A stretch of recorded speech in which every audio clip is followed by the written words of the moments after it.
So I've got one here I can start with, and then it'll help you give you a chance to formulate your questions. But the question we had was about bowel movements. Let's start off the day really fun, right? Let's talk about bowel movements. We get this a couple times, and it's such a challenge. Like, we've been there, we've had those students who really struggle with training for bowel movement. Even typical kids, like, it really is a struggle. And so we thought we'd address it as a topic. We did get a couple questions on it. So we're going to talk about that first. So one of them was just in terms of bowel movements, the student, according to the chat or according to the questions, she's able to go onto the, she's able to eliminate on the toilet urine, she's initiating, etc. But when it comes to bowel movements, she just will not eliminate on the toilet, period. She prefers to go in her diaper, have accidents, wherever, whenever. So that's the issue there. So in terms of that, I've had a few students like that as well. They are, more difficult students, and it does take some brainstorming.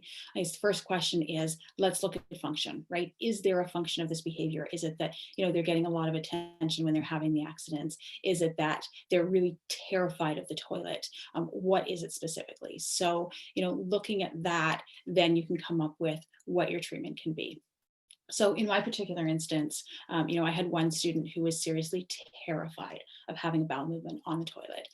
We were lucky because he was verbal and he was able to tell us that. He was scared that, he was going to fall in the toilet with his poop and that he was going to be flushed down the toilet. He was absolutely terrified.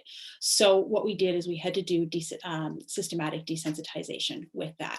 So what we did is we had him at least eliminate bowel movement in the bathroom. So I don't care where you are. I don't care if you're wearing a diaper. I don't care if you're wearing underwear. Just eliminate in the bathroom, period. And then once we shaped it to the bathroom, then we were able to shape it to sitting on the toilet, but with a diaper on or with underwear on. So, in the student in my particular case, he was able to eliminate on the toilet, sitting on the toilet, but he was wearing a diaper at the time, and he would sit and he would eliminate on the toilet as long as he had that diaper on. And then we went to the next step of taking the diaper off, shut right down again. Couldn't do it. So we actually had to cut a hole in the bottom of the diaper until he was seriously just wearing a waistband of a diaper. Now, if anyone's tried to cut a hole in a diaper, it is not so awesome. So, there's particular diapers. I think eventually we moved to underwear, and then we cut a hole in, one or two particular pairs of underwear.